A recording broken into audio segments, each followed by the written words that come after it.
Bismillahirrahmanirrahim. Assalamualaikum warahmatullahi wabarakatuh. Baik, apa kabar anak-anak semuanya di siang hari yang cerah seperti ini?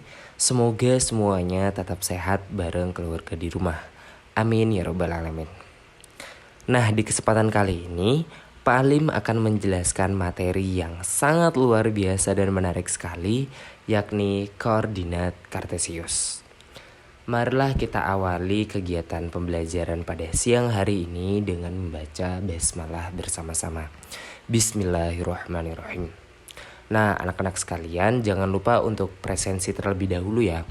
Link Google Form-nya ada di deskripsi video ini. Oke, adapun tujuan pembelajaran dari siang hari ini, diharapkan setelah kalian menonton video ini, kalian dapat memahami maksud dari koordinat kartesius dan bidang kartesius. Kemudian, dapat mengenal istilah-istilah yang terdapat pada bidang kartesius. Dan yang terakhir, nantinya kita akan membahas soal-soal yang berhubungan dengan kedudukan titik pada bidang kartesius. Oke, untuk menghemat waktu tanpa berlama-lama lagi, silahkan simetriskan posisi belajar, siapkan alat tulis, dan inilah koordinat kartesius. Apa itu koordinat kartesius? Nah, untuk memulai pembahasannya, di sini Pak Alim akan memperkenalkan kepada kalian sosok ilmuwan matematika asal Perancis yang bernama René Descartes. Nah, beliau ini dipercaya oleh banyak orang di dunia sebagai orang yang pertama kali membuat hubungan yang kuat antara aljabar dan geometri. Hubungan seperti apa yang ia buat? Nah, kurang lebih seperti ini. Kita ngomongin aljabarnya dulu ya. Kalau kita ngomongin aljabar, biasanya kan ada persamaan dan variabel. Contohnya persamaan Y sama dengan 2X. Nah, kemudian kita buat tabel yang menunjukkan hubungan antara nilai X dan nilai Y. Ini random aja ya angkanya, kalian boleh pilih X-nya berapapun, dan di sini Pak Alim mencontohkannya seperti ini. Jadi kalau misalkan X-nya 2 berarti Y-nya 2 dikali 2 sama dengan 4. Kalau X-nya 1 berarti Y-nya 2 dikali 1 sama dengan 2. Dan seterusnya sampai nanti Pak Alim batasi di X-nya negatif 2 berarti Y-nya 2 dikali negatif 2 sama dengan negatif 4. Nah, namun sampai sekitar tahun 1600-an, orang-orang masih belum bisa membayangkan secara nyata bentuk aljabar seperti apa yang ada di tabel ini. Mungkin pada tahun 1600-an itu orang-orang kayak mikir, ini apa sih maksudnya angka-angka ini tuh apa sih gitu. Ini apa coba maksudnya, tujuannya apa gitu. Nah, René pada saat itu berpikir bahwa ia mampu memvisualisasikan bentuk aljabar ini ke dalam bidang datar ya, ke dalam 2 dimensi. Kenapa 2 dimensi? Karena terdapat 2 arah gitu teman-teman semuanya. Yang pertama dari kiri ke kanan itu kita sebut sumbu X, dan dari atas ke bawah itu namanya sumbu Y, dan perpotongan antara sumbu X dan sumbu Y ini adalah titik pusatnya yaitu titik 0. Dan bidang inilah yang kita kenal sebagai bidang kartesius. Nah, kemudian René menentukan hubungan antara nilai X dan nilai Y ke dalam suatu titik. Kalau dalam bidang kartesius, titik-titik ini ditulis sebagai X, Y. Sehingga untuk titik pertama, X-nya kan 2 nih dan Y-nya 4. Berarti untuk titik pertama ini koordinatnya yaitu 2,4. Dan penulisan posisi titik inilah yang kita kenal sebagai koordinat kartesius. Oke, sampai sini paham ya? Nah, kemudian René memindahkan angka-angka pada tabel ini ke dalam bidang kartesius.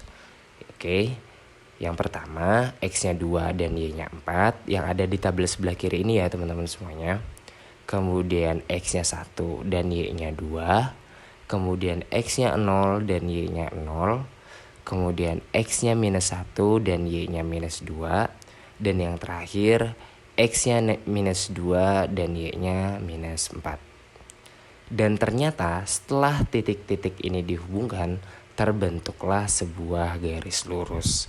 Hal ini membuktikan bahwa Rene berhasil memvisualisasikan bentuk aljabar ke dalam bidang geometri, ke dalam bidang 2 dimensi gitu teman-teman semuanya. Dan berkat penemuan ini pula banyak hal dalam kehidupan kita yang dapat divisualisasikan secara nyata gitu. Contohnya grafik gelombang suara dalam ilmu fisika dan grafik permintaan dan penawaran dalam ilmu ekonomi. Oke, itu tadi adalah sedikit pengenalan materi mengenai koordinat Kartesius. Selanjutnya kita akan bahas mulai dari yang paling dasar tentang koordinat dan bidang Kartesius ini. Oke, kita lanjut. Yang pertama kita akan bahas istilah-istilah pada bidang Kartesius. Ini seperti yang sudah saya sampaikan tadi ya teman-teman semuanya. Yang horizontal itu adalah sumbu X ya, yang dari kiri ke kanan. Kemudian yang dari atas ke bawah itu adalah sumbu Y ya, yang secara vertikal ini. Dan perpotongan antara sumbu X dan sumbu Y itu adalah titik pusatnya, yaitu titik 0. Oke, kita naik ke istilah selanjutnya. Kita lanjut ke penulisan posisi titik pada bidang Kartesius. Nah, tadi itu kan kita penulisan posisi titik ini. Penulisan posisi titik koordinatnya itu X, Y. Sehingga untuk titik A ini kita baca dulu dari koordinat X-nya dulu nih. X-nya kan yang merah ini ya, yang garis merah ini. Nah, X-nya itu kan 4 dan Y-nya 2. Berarti titik A ini koordinatnya adalah 4,2. Dan dalam koordinat Kartesius ini ada yang namanya absis gitu, teman-teman semuanya.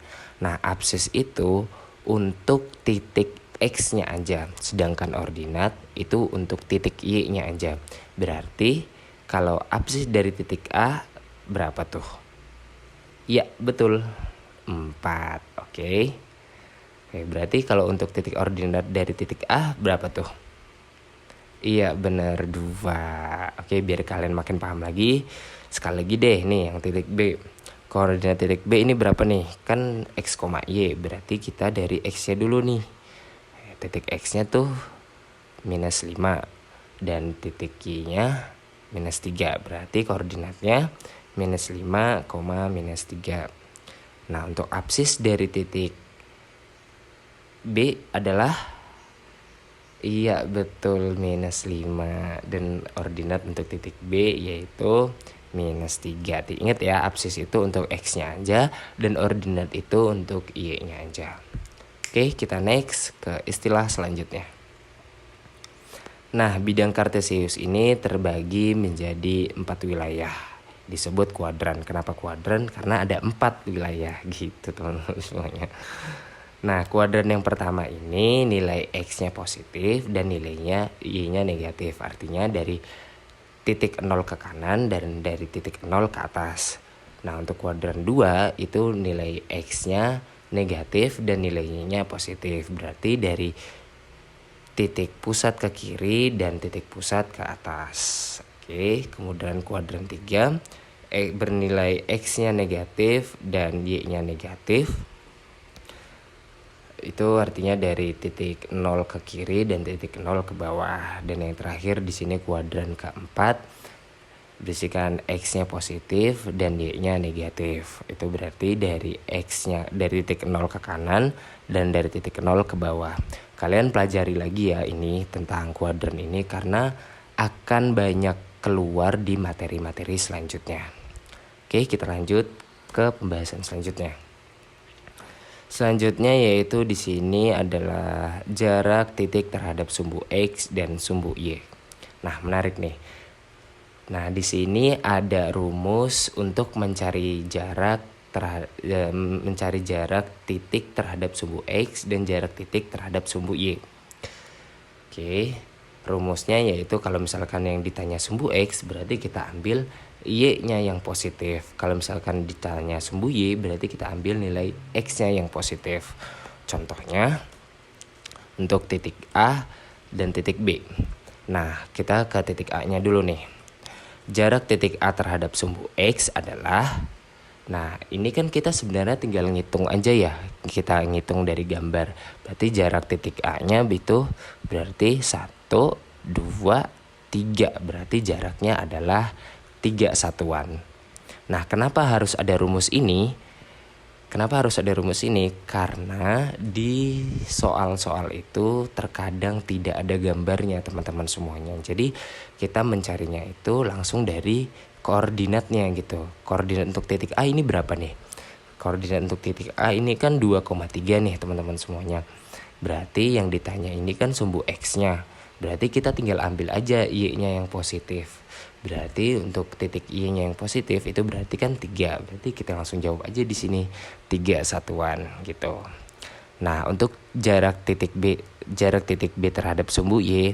Nah, jarak titik B-nya koordinat titik B-nya ini kan -5, -2 nih.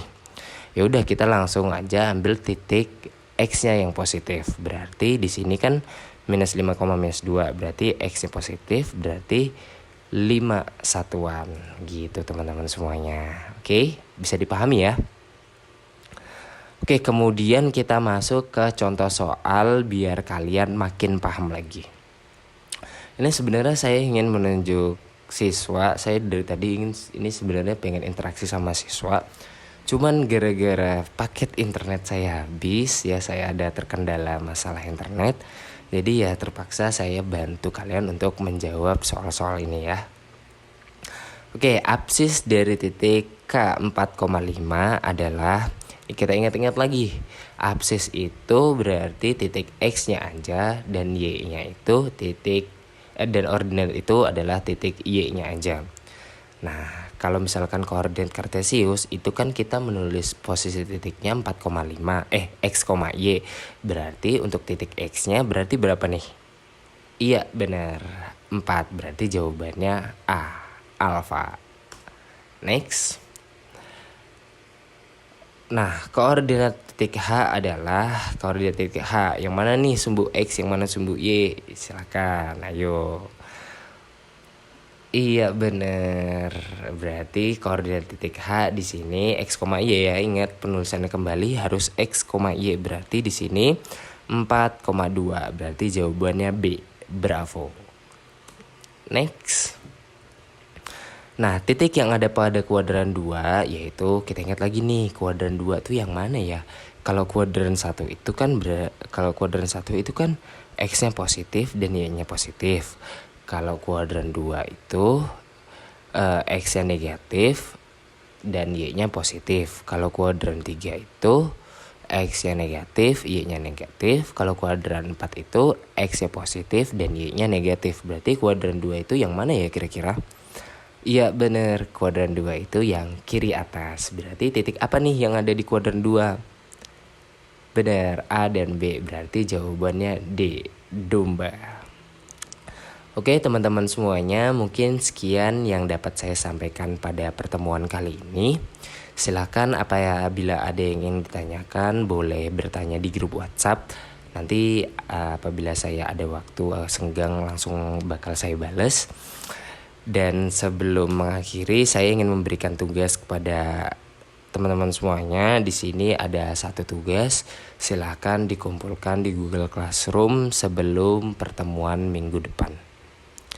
Oke, mohon maaf apabila ada kesalahan. Sekian, wassalamualaikum warahmatullahi wabarakatuh.